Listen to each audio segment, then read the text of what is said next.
안녕하세요. 제 이야기입니다. 제가 음식을 만들다 소금을 많이 넣자 시어머니는 저를 쓸모없는 년이라고 퍼부었고 남편은 뺨을 때리며 당장 나가라고 소리쳤습니다. 저는 번개처럼 3억억 원짜리 빌라를 팔았고 그들은 결국 길거리에 나앉게 되어 망연자실했습니다. 제가 말씀드리자면 제가 친정에서 받은 그 빌라는 일반적인 집안에서 쉽게 내놓을 수 있는 그런 것이 아니었습니다. 무려 3억억 원짜리였죠. 그 집은 제가 스스로 벌어 마련한 것이 아니라 부모님께서 제게 주신 든든한 배경이자 버팀목이었습니다. 저희 집은 건축 자재 사업을 합니다. 아버지가 젊으셨을 때부터 시작해서 지금은 거의 30년이 다 되어 가는데 사업은 꽤 번창하고 있었습니다. 저는 외동딸이었고 어릴 적부터 부모님의 손에 귀하게 자랐습니다. 하지만 그렇다고 제가 응석바지로 자란 것은 아니었습니다. 오히려 부모님은 제게 모든 것을 스스로 해내야 한다고 가르치셨고 특히 여자는 자신만의 울타리가 있어야 한다고 강조하셨죠. 저는 대학교를 졸업한 후 부모님 회사에 들어가지 않고 직접 디자인 관련 일을 찾아 한 달에 300만 원 정도 벌며 제 용돈을 충당했습니다. 부모님은 항상 제가 즐거움을 위해 일하는 것이고 집안 형편에 제가 버는 돈 몇 푼은 크게 중요하지 않다고 말씀하셨습니다. 그러다 저는 남편 민준 씨를 만났습니다. 그는 작은 회사에서 영업직으로 일했는데 한 달 수입이 불규칙했습니다. 잘 벌 때는 8억여만 원 정도 안정도, 안 좋을 때는 4억 원 정도 안정도였습니다. 우리는 6개월 정도 연애했고 민준 씨가 제게 결혼하자고 했습니다. 부모님은 이 사실을 아시고 반대하지는 않으셨지만 제게 분명하게 말씀하셨습니다. 딸아, 우리는 그 집안이 돈이 있든 없든 상관하지 않는다. 하지만 네가 시집가서 서러움을 겪어서는 안 된다. 우리가 너에게 빌라 한 채를 결혼 선물로 해줄 테니 이 집은 오직 네 이름으로만 등기하고 네 집은 오직 네 이름으로만 등기하고 네 결혼 절음전 재산으로 할 것이다. 나중에 무슨 일이 생기더라도 네게는 돌아갈 곳이 있어야 한다. 엄마는 제 손을 잡고 말씀하셨죠. 이 바보 같은 아이야. 이건 무리가 아니라 네게 주는 보상이다. 사람 속은 알 수 없는 법이니. 나중에 어떻게 될지 누가 알겠니? 네 명의로 된 집이 있으면 설령 나중에 서러움을 겪더라도 갈 곳이 있고 누구 눈치 볼 필요도 없단다. 아빠도 옆에서 거들었습니다. 네 엄마 말이 맞다. 이 빌라는 반드시 네게 사줘야 해. 우리가 이미 송도 센트럴파크 푸지오라는 고급 단지에 오라는 우리가 이미 송도 센트럴파크 푸지오라는 등기부 등본에는 오직 네 이름만 올라갈 것이니 민준 씨와는 아무 상관이 없을 거야. 그렇게 부모님은 3억억 원을 들여 제게 그 빌라를 사주셨습니다. 등기가 완료된 날 아빠는 제게 집문서를 건네며 진지하게 말씀하셨습니다. 딸아, 이걸 가지고 있으면 시댁에 가서도 당당하게 어깨 펴고 살아라. 누구에게도 함부로 당하지 말고. 결혼할 때 저희 집은 민준 씨 집에서 예단이나 예물을 한 푼도 받지 않았습니다. 그런데도 시어머니는 제가 민준 씨 집에 몸만 들어가는 것도 모자라 비싼 집에 몸만 들어가는 것도 부모님이 딸에게 그렇게 비싼 집을 해주는 것이 어리석다고 말이죠. 저는 그 말을 듣고 마음이 불편했지만 앞으로 함께 살아야 할 사람이니 따지지 않기로 했습니다. 민준 씨도 그때 제게 말했습니다. 여보, 장인어른, 장모님께서 당신을 이렇게 아껴주셔서 고마워. 그리고 우리 집안 형편이 좋지 않아도 나를 선택해줘서 고마워. 앞으로 내가 당신에게 정말 잘할게. 절대 당신을 서운하게 하지 않을 거야. 앞으로 내가 절대 당신을 서운하게 하지 않을 거야. 하지만 결혼한 지 1년도 채 되지 않아 그가 제게 손찌검을 할 줄은 꿈에도 몰랐습니다.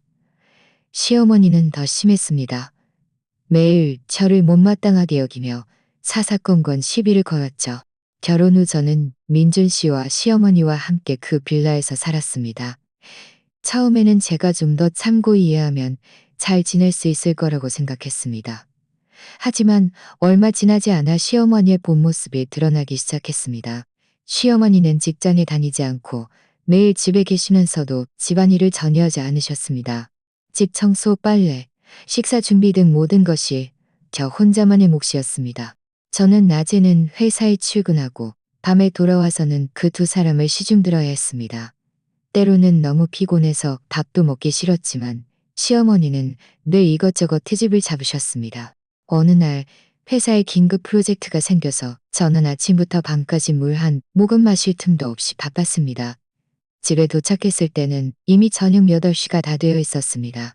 시어머니는 거실 소파에 앉아 TV를 보고 계셨고 민준 씨는 아직 퇴근 전이었습니다. 부엌은 썰렁이는 고개도 들지 않고 입을 열었습니다. 너는 왜 이렇게 늦게 와? 나랑 네 남편 아직 밥 못 먹은 거 몰라? 빨리 가서 밥 차려. 저는 온몸이 쑤시고 아파 당장이라도 쓰러져 잠들고 싶었습니다. 하지만 시어머니의 당연하다는 듯한 표정을 보며 억지로 몸을 일으켜 부엌으로 향했습니다. 냉장고를 열어보니 마땅한 재료가 없었습니다. 대충 채소와 달걀, 그리고 삼겹살 한 덩이를 찾아 시금치나물과 계란찜, 그리고 국을 끓이기로 했습니다. 너무 피곤해서 정신이 몽롱했습니다. 시금치나물을 볶을 때 소금을 넣다가 손이 미끄러져 소금을 너무 많이 넣어버렸습니다. 한 입 맛보니 확실히 좀 짰습니다. 이따가 식구들에게 말해서 물을 좀 더 넣거나 다시 볶아야겠다고 생각했습니다. 밥상이 차려질 무렵 민준 씨가 마침 퇴근했습니다. 시어머니는 젓가락을 들어 시금치나물을 한 입 집어 드시더니 2번 정도 씹고는 탁 소리를 내며 젓가락을 산이 내며 젓가락을 산이내 던지셨습니다. 얼굴은 순식간에 굳어졌습니다. 네가 만든 밥이 왜 이렇게 짜? 이걸 어떻게 먹어? 시어머니의 목소리는 너무 커서 저는 속으로 움찔했습니다. 이걸 어떻게 먹어? 시어머니의 목소리는 너무 커서 저는 속으로 움찔했습니다. 다시 가서 물 좀 더 넣고 새로 볶을까요? 다시 볶아? 여기가 네 친정인 줄 아니? 네 마음대로 할 수 있는 곳인 줄 알아? 시어머니는 비웃으며 저를 노려봤습니다. 밥 한 끼도 제대로 못하는 네가 살아서 뭐해. 정말 쓸모없는 년이야. 쓸모없는 년이라는 2글자는 마치 송곳처럼 제 가슴을 찔렀습니다. 저는 억울함을 꾹 참으며 말했습니다. 어머니, 일부러 그런 거 아니에요. 오늘 정말 너무 피곤했어요. 저 좀 이해해 주실 수 없나요? 이해해줘? 내가 왜 너를 이해해줘야 하는데. 시어머니는 벌떡 일어나 제 코앞에 손가락을 들이대며 욕을 퍼부었습니다. 네가 내 아들 밥 먹고 내 아들 집에 사는데 밥 한 끼 갖자? 피곤하다고? 내가 말하는데 너는 그냥 게으른 거야? 애초에 네 집안에 돈 좀 있고 빌라를 결혼 선물로 해준다고 안 했으면, 내 아들이 너 같은 게으른 아무 상불로 해준다고 안 했으면, 나 아들이 너 같은 게으른 아무 상관도 없는 상관이고 그의 아들을 가닌 아무 상관도 없는데. 저는 너무 화가 나서 온몸이 부들부들 떨렸고 눈물은 눈가에 맴돌았습니다. 제가 막 반박하려는데 민준 씨가 갑자기 입을 열었습니다. 저는 그가 제 편을 들어줄 거라고 생각했습니다. 하지만 그는 그저 눈살을 찌푸리며 제게 말했습니다. 됐어. 엄마도 일부러 그런 거 아니잖아. 싸우지 말고 빨리 가서 반찬 다시 볶아줘. 나도 배고프다고. 민준 씨의 말을 듣는 순간 제 마음속 마지막 기대마저 사라졌습니다. 저는 그 두 사람을 바라봤습니다. 한 사람은 당당하게 저를 욕하고 다른 한 사람은 당연하다는 듯 제게 다시 밥을 차리라고 말하는 모습이 갑자기 너무나 우스웠습니다. 매일 죽도록 일하고 돌아와 얻는 것이 이런 대접이라니. 저는 더 이상 아무 말도 하지 않았고 다시 반찬을 볶으러 가지도 않았습니다. 그저 묵묵히 서 있었습니다. 마음속에는 커다란 돌덩이가 짓누르는 듯 숨쉬기조차 어려웠습니다. 제가 그 자리에 가만히 서서 아무것도 하지 않자 민준 씨의 얼굴은 굳어졌습니다. 그는 제 옆으로 다가와 낮은 목소리로 말했습니다. 뭐해? 내가 말하는 거 안 들려? 나 오늘 아침부터 지금까지 밥 한 끼도 못 먹고 일했어. 돌아와서도 당신들 밥 차려줘야 하고 소금을 많이 넣은 것도 일부러 그런 거 아니잖아. 당신은 내 편을 한마디도 해줄 수 없어. 내 편을 뭘 해줘? 민준 씨는 눈살을 찌푸리며 짜증 섞인 목소리로 말했습니다. 엄마 연세도 많으신데 당신이 좀 참으면 어때? 겨우 반찬 하나 볶는 건데 그렇게까지 서운해할 일이야? 옆에서 듣고 있던 시어머니는 더욱 의기양양해졌습니다. 허리에 손을 얹고 말했습니다. 들었지? 내 아들도 그렇게 말하잖아. 하기 싫으면 하지 마. 이 집에는 내 아들 밥 해주려는 여자들 널렸어. 너보다 100배는 더 부지런한 여자들 말이야. 이 말은 제 분노에 불을 지폈습니다. 저는 더 이상 참을 수 없었습니다. 시어머니에게 소리쳤습니다. 이 집은 부모님이 제게 해주신 결혼 선물이고 등기부등본에도 제 이름이 적혀 있어요. 제가 살고 싶으면 사는 거고 당신이 이래라 저래라 할 자격 없어요. 그리고 저는 당신 집가 사도우미가 아니에요. 제가 사도우미가 아니에요. 저는 무의식적으로 피했고 시어머니는 저를 밀치지 못하고 휘청거리다가 바닥에 털썩 주저앉아 통곡하기 시작했습니다. 아이고 내 팔자야. 며느리 하나 들였더니 감히 나한테 대들고 나를 때리려 해. 내가 살아서 뭐 하겠어. 민줄 씨는 시어머니가 바닥에 앉아오는 것을 보자 순식간에 흥분했습니다. 저를 가리키며 큰 소리로 소리쳤습니다. 미쳤어? 감히 우리 엄마를 밀쳐? 혼자 발을 헛디딘 거야. 저는 얼른 해명했지만 그는 제 말을 들을 생각도 하지 않았습니다. 그는 두 걸음에 제 앞으로 다가와 분노에 찬 눈빛으로 저를 노려봤습니다. 제가 미처 반응하기도 전에 짝 하는 소리와 함께 제 뺨에 매서운 손찌검이 날아들었습니다. 그 한 대는 너무나 강해서 귀에서 윙윙거리는 소리가 났고 눈물이 터져 나왔습니다. 저는 뺨을 감싸쥐고 믿을 수 없다는 듯 그를 바라봤습니다. 결혼한 지 이렇게 오래되었지만 그가 제게 이렇게까지 화를 낸 적은 없었습니다. 부모님은 20년 넘게 저를 애지중지 키우시면서 심한 말 한마디도 아끼셨는데 이제 겨우 이런 사소한 일로 그에게 공개적으로 뺨을 맞다니. 당신이 감히 나를 때렸어? 제 목소리는 주체할 수 없을 만큼 떨렸습니다. 민줄 씨의 얼굴에는 잠시 당황한 기색이 스쳤지만 이내 분노로 바뀌었습니다.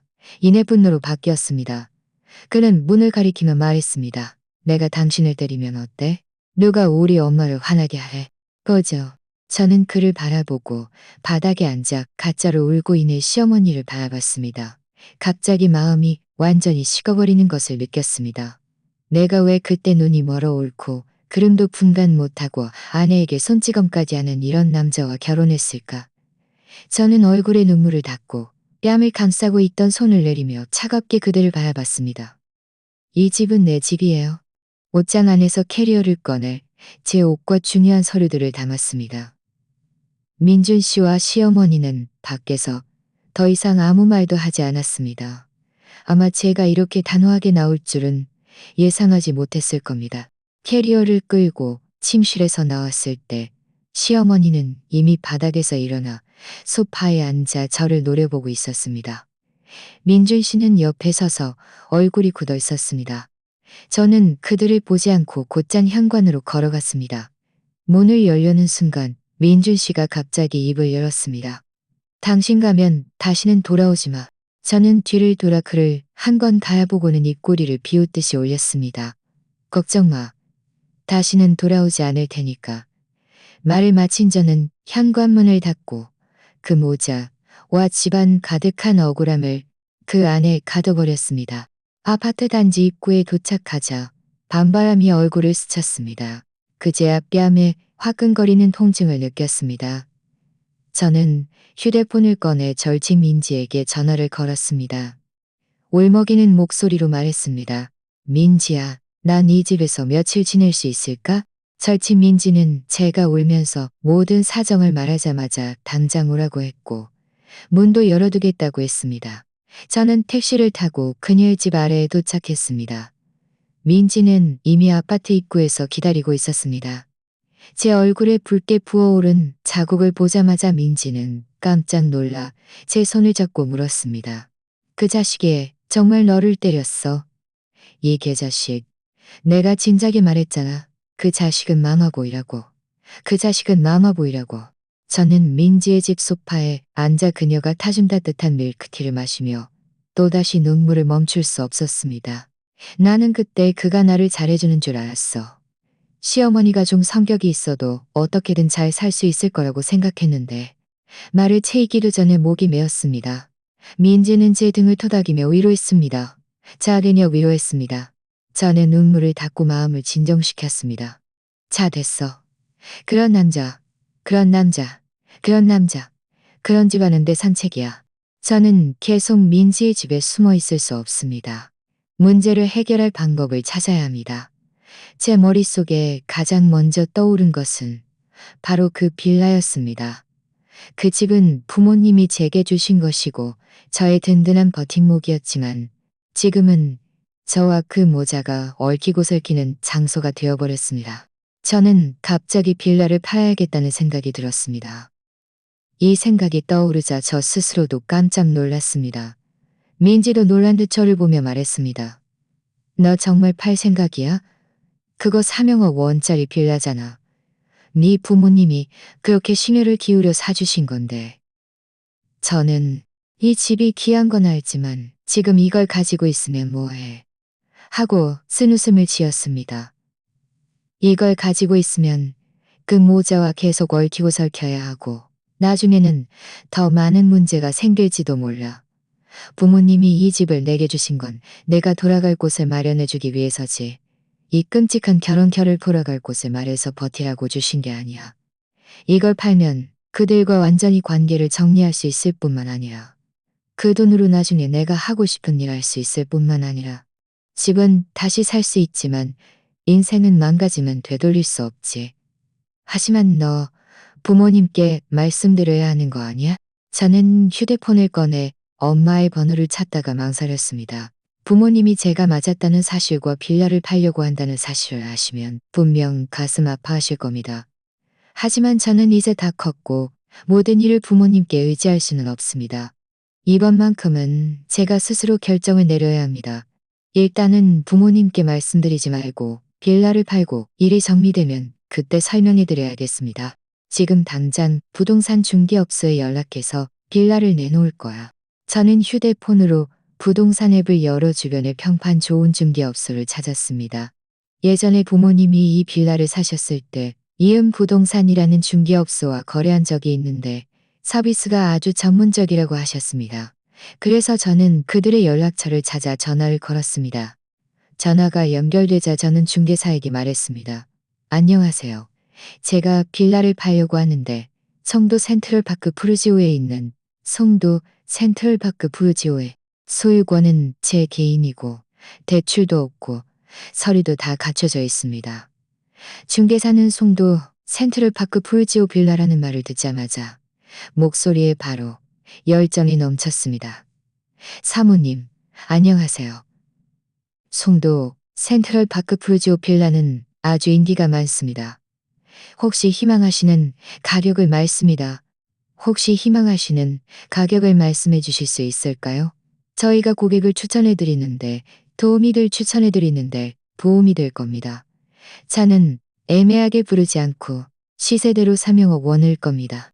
제가 단호하게 말하자 중개사는 서둘러 말했습니다. 3억억 원은 아주 합리적인 가격입니다. 언제쯤 괜찮으실까요? 저희가 방문해서 집 사진을 찍고 소유권 정보를 확인해야 합니다. 확인이 끝나면 저희가 바로 매물로 올릴 수 있습니다. 내일 오전에 시간이 됩니다. 그때 가서 뵙죠. 저는 중개사와 시간을 약속하고 저는 중개사와 시간을 댑니다. 저는 중개사와 시간을 끊었습니다. 마음이 한결 가벼워졌습니다. 저는 고개를 끄덕였습니다. 알아. 내일 빌라에 갈 때 조심해서 다니고 그들과 마주치지 않도록 할 거야. 절차가 거의 다 끝나고 나서 그들이 알게 해도 늦지 않아. 그날 밤 저는 민지의 집 손님방에서 아주 깊이 잠들었습니다. 얼굴은 아직 좀 아팠지만 마음속에 돌덩이 하나가 내려앉은 기분이었습니다. 저는 제가 올바른 결정을 내렸다는 것을 알았습니다. 앞으로의 삶은 저를 위해 살아야 할 것입니다. 다음 날 아침 일찍 저는 일부러 일찍 일어났습니다. 눈에 띄지 않는 평범한 옷으로 갈아입고 마스크와 모자까지 썼습니다. 혹시라도 아파트 단지에서 민준 씨나 시어머니를 마주칠까봐 걱정했습니다. 저는 송도 센트럴 카크프루지오 아파트 단지 앱고에 10분 일찍 도착했습니다. 중개사는 이미 거기서 기다리고 있었습니다. 30대 초반의 시성을 가진 젊은 남자였는데 카메라와 서류 가방을 들고 있었습니다. 카메라와 서류 가방을 들고 있었습니다. 이 중개사는 주변을 유심히 살폈지만 이 중개사는 저를 보자마자 서둘러 다가왔습니다. 이지혜 사모님, 오셨군요. 지금 바로 들어가시죠. 안도의 한숨을 내쉬었습니다. 빌라 문 앞에 도착하여 열쇠를 꺼내 문을 열었습니다. 문을 열자 집안은 조용했습니다. 아무래도 그 모자가 모두 밖에 나간 모양이었습니다. 덕분에 많은 번거로움을 덜었습니다. 이 중개사는 카메라를 들고 거실, 침실, 부엌, 베란다, 심지어 마당의 푸른 식물들까지 구석 사진을 찍었습니다. 그는 사진을 찍었습니다. 이지혜 사모님, 이 집은 관리가 정말 잘 되어 있고 채광도 좋네요. 이 익숙한 집을 바라보니 마음이 복잡했습니다. 이 집에서 산지 1년도 채 되지 않았는데 원래는 저와 민준 씨의 보금자리가 될 거라고 생각했습니다. 하지만 지금은 팔아야 한다니. 하지만 민준 씨가 저를 때린 그 뺨 한 대와 시어머니의 온갖 욕설을 생각하니 마음속의 아쉬움은 흔적도 없이 사라졌습니다. 사진 촬영을 마친 이 중개사는 서류 가방에서 소유권 확인 서류를 꺼내 제게 집문서와 신분증을 보여달라고 했습니다. 저는 가방에서 서류를 꺼내 주었고 그는 꼼꼼히 확인하고 휴대폰으로 부동산 등기 정보를 조회했습니다. 이상이 없음을 확인한 후 그는 말했습니다. 이지혜 사모님, 이 집은 소유권이 명확하고 어떤 담보나 분쟁도 없습니다. 서류에 문제 없으니 오늘 바로 매물로 올리겠습니다. 그럼 잘 부탁드립니다. 되도록이면 진정으로 구매할 의사가 있고 절차를 빨리 진행할 수 있고 절차를 빨리 진행하시므로 고객이 진행할 수 있고 절차를 빨리 진행할 수 있는 걔가 말했습니다. 이 사모님 댁을 최우선으로 추천해드리겠습니다. 저는 그와 연락처를 주고받고 현관까지 배웅했습니다. 집안을 다시 한번 꼼꼼히 확인하고 빠뜨린 물건이 없는지 확인한 후에야 문을 잠그고 떠났습니다. 놀랍게도 그날 오후 이 중개사에게서 전화가 왔습니다. 어떤 고객이 제 빌라에 아주 관심이 많다며 내일 오전에 집을 보러 오고 싶어 한다고 했습니다. 제가 시간이 되는지 묻자 저는 바로 시간이 된다고 말했습니다. 이렇게 빨리 고객이 나타날 줄은 몰랐기에 내심 놀라웠습니다. 다음 날 오전 저는 어제처럼 변장하고 빌라로 향했습니다. 고객은 40대 중반의 부부였는데 아주 기품 있어 보였습니다. 이 중개사의 말에 따르면 무역업을 하시는 분들이었고 부모님께 환경 좋은 집을 사들여 노후를 편안하게 보내게 해드리고 싶어 한다고 했습니다. 고객은 집안 곳곳을 둘러보고는 아주 만족해 했습니다. 여주인은 제 손을 잡고 말했습니다. 이지혜 사모님, 이 집이 저희 마음에 쏙 들어요. 고객이 진정으로 구매할 의사가 있다면 가격은 조금 양보할 수 있다고 말이죠. 저는 웃으며 말했습니다. 제가 제시한 3억억 원은 이미 시세입니다. 하지만 두 분께서 진심으로 구매할 의사가 있고 절차를 빨리 진행할 수 있다면 원 정도는 양보해 드릴 수 있습니다. 2억 5천만 원 정도는 양보해 드릴 수 있습니다. 2억 5천만 원이 제가 제시했습니다. 2억 5천만 원이 제가 제시했습니다. 두 분은 서로를 바라봤고 남편이 고개를 끄덕였습니다. 저는 언제든지 시간 괜찮아요. 두 분께서 편하신 대로 하시죠. 그럼 내일 오전에 중개업소에 가서 계약서에 서명하고 계약금도 바로 지불하죠. 다음 날 저와 그 부부는 중개업소에서 부동산 매매 계약서에 서명했습니다. 그들은 현장에서 5억 원의 계약금을 지불했고 일주일 후에 등기소에 가서 소유권 이전 절차를 밟기로 약속했습니다. 나머지 4억 5천만 원은 소유권 이전이 완료된 후 일시불로 지불하기로 했습니다. 계약서에 서명하고 계약금 영수증을 들고 중개업소를 나오자 마음속에 커다란 돌덩이가 드디어 내려앉는 기분이었습니다. 저는 휴대폰을 꺼내 민지에게 전화를 걸어 웃으며 말했습니다. 민지야, 그야 팔렸어. 절차도 거의 다 끝났고 이제 등기만 하면 돼. 이제 등기만 하면 되대. 전화 너머로 저를 대신해 기뻐했습니다. 며칠 후면 그 빌라는 더 저는 전화 너머로 저를 대신해 기뻐했습니다. 정말 잘 됐다. 이제 그들과 완전히 관계를 정리할 수 있겠네.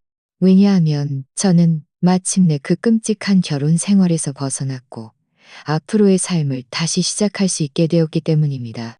일주일 후 저는 새 집주인과 함께 등기소에 가서 소유권 이전 절차를 밟았습니다.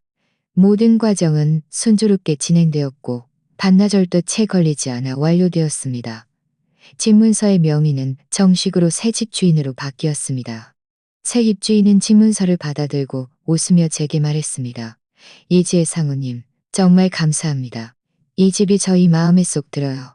다음 주부터 저희 부모님을 모시고 들어올 생각입니다. 천만에요. 어르신들께서 편안하게 지내시길 바랍니다. 사실 저는 내심 안도했습니다. 다행히 새 집주인이 당장 입주를 서두르지 않았기에 망정이지. 만약 그랬다면 시댁에 미리 말해야 했을 것이고 또 무슨 일이 벌어졌을지 모르는 일이니까요. 하지만 올 것은 결국 오기 마련입니다. 소유권 이전 후 사흘째 되는 날 새 집주인에게서 전화가 왔습니다.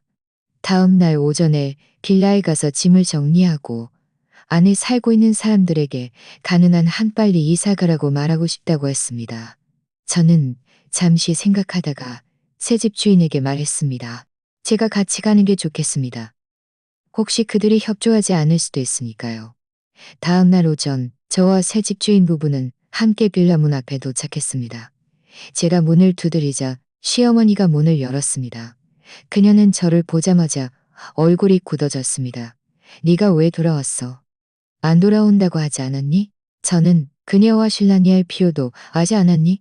저는 그녀와 신랑이 할 필요도 없이 옆으로 비켜서 새 집주인 부부가 들어오게 했습니다. 그리고 말했습니다. 뭐라고? 시어머니는 못 들은 척 눈을 크게 떴습니다. 네가 집을 팔아? 네가 무슨 자격으로 팔아? 이 집은 내 아들 집이야. 새 집주인 남편은 새 집문서를 꺼내 시어머니 앞으로 내밀었습니다. 어머니, 잘 보세요.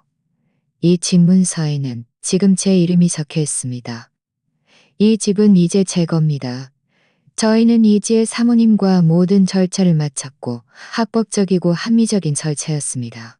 믿지 못하시겠다면 등기소에 가서 확인해 보셔도 됩니다. 시어머니는 집문서를 낚아채 한참을 보더니 집문서를 바닥에 내던지고 저를 가리키며 욕했습니다. 이 배은망덕한 년, 내 아들이 너 같은 걸 잘못 들였어. 감히 몰래 집을 팔아.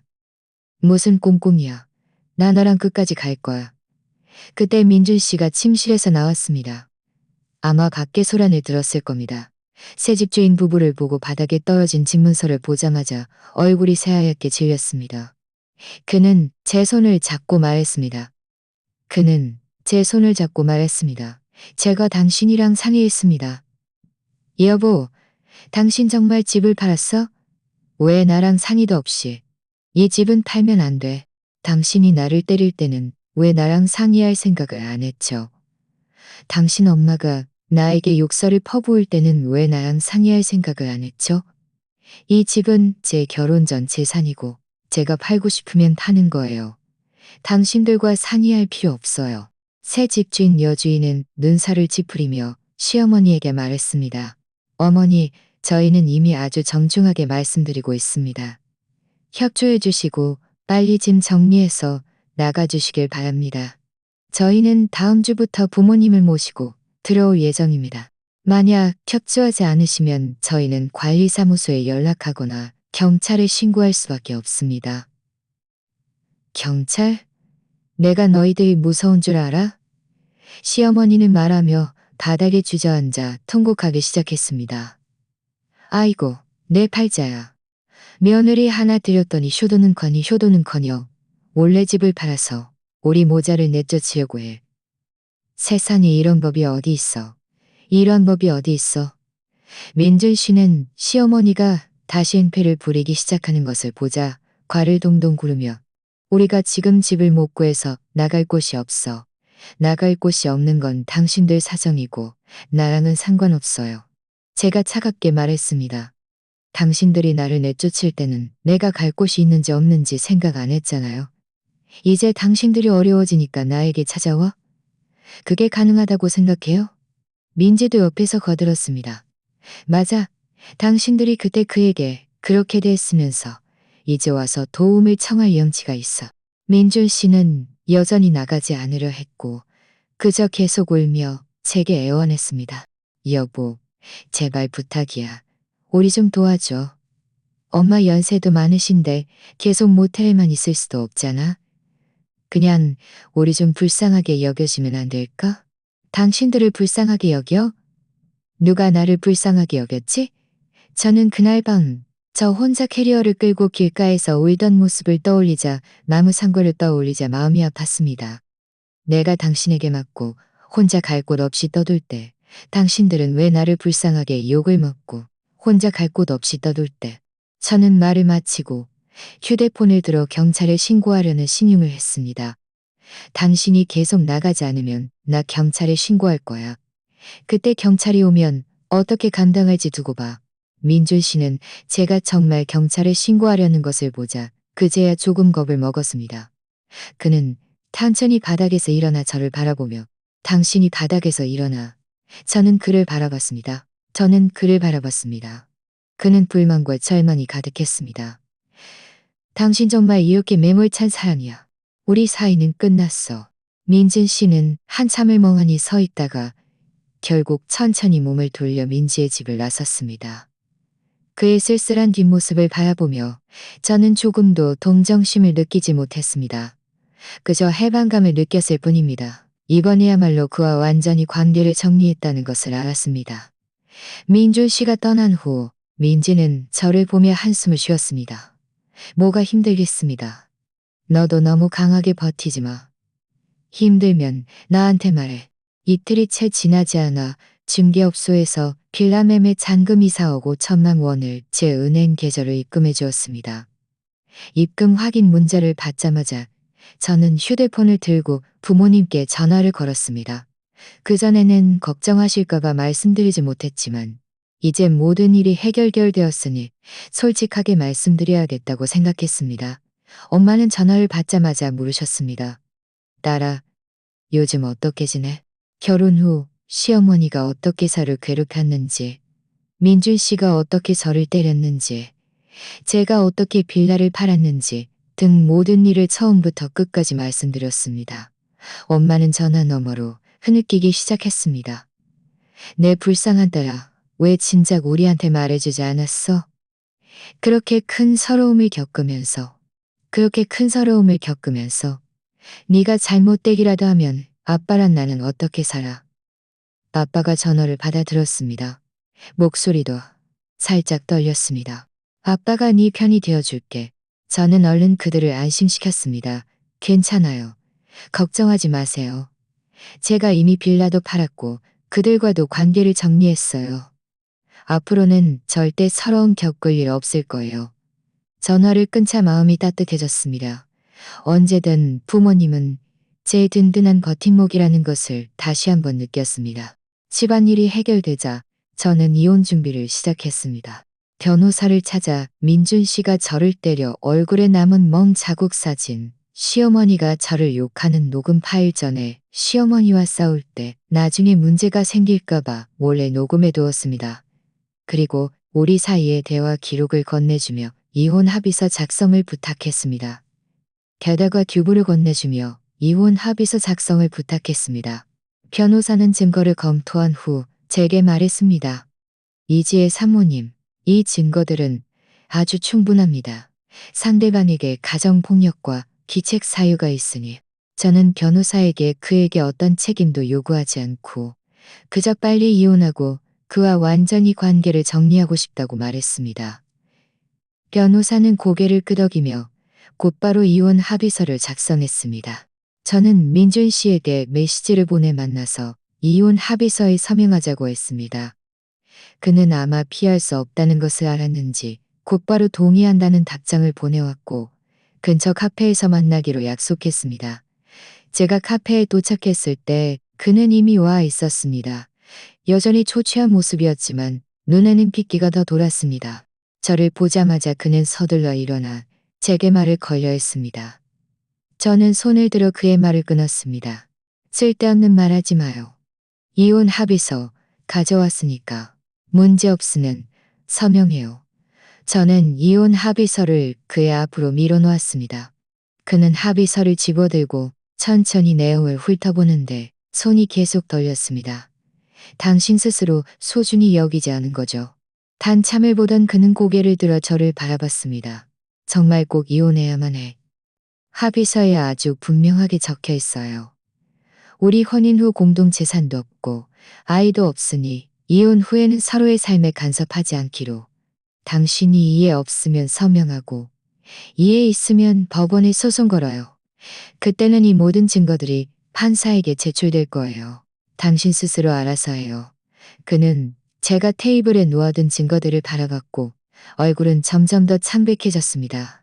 한참을 침묵하던 그는 결국 펜을 집어들을 바라봤고 한참을 침묵하던 그는 결국 펜을 침묵하던 그는 결국 펜을 침묵하던 그는 결국 저는 서명된 합의서를 챙겨 가방에 넣고 일어서서 나가려 했습니다. 그가 갑자기 제 손을 잡았습니다. 여보, 내가 잘못했어요. 앞으로는 절대 안 그럴게요. 당신 다시 한번 생각해 줄 수 없어. 우리 엄마도 지금 밖에 집을 얻어 사는데 너무 힘들어하고 있어. 우리 좀 도와줄 수 없어? 아주 조금이라도. 저는 그의 손을 뿌리치며 혐오스러운 눈빛으로 바라봤습니다. 나는 당신이랑 이미 이혼했어요. 앞으로 당신이랑 이미 이혼했어요. 당신과 당신이랑 이미 이혼했어요. 당신들이 그때 나한테 그렇게 매몰차 쓰면서 이제 와서 나보고 도와달라고. 말을 마친 저는 몸을 돌려나갔고 다시는 그를 돌아보지 않았습니다. 카페를 나오자 햇살이 몸에 따스하게 비쳤습니다. 저는 드디어 완전히 해방된 기분이었습니다. 나중에 저는 민지에게서 민주희 씨와 시어머니가 아주 작은 방을 얻어 살고 있으며 생활이 너무나 궁핍하다는 소식을 들었습니다. 민주 씨는 마음고생으로 직장도 잃어버려 여기저기 일용직을 전전하며 돈을 벌 수밖에 없었고 시어머니도 예전처럼 지세등등하게 행동하지 못하고 매일 집에서 한숨만 쉬고 있다고 했습니다. 그리고 저는 빌라를 판 돈으로 시내에 작은 아파트를 사고 조그마한 디자인 스튜디오도 열었습니다. 사업은 꽤 잘 되고 있습니다. 한가할 때는 부모님을 모시고 여행을 다니며 하루하루를 충만하고 행복하게 보내고 있습니다. 저는 마침내 깨달았습니다. 여자는 언제든 스스로를 희생해서는 안 되며 사랑이나 결혼 때문에 자신만의 기준과 버팀목을 잃어서는 안 된다는 것을요. 오직 자신이 단위서는 안 된다는 것을요. 더 이상 가치 없는 사람 때문에 시간을 낭비하지 않을 것입니다. 자, 오늘의 이야기는 여기까지입니다. 시청해주셔서 감사합니다. 제 채널이 마음에 드신다면 구독과 좋아요 부탁드립니다. 행복하세요.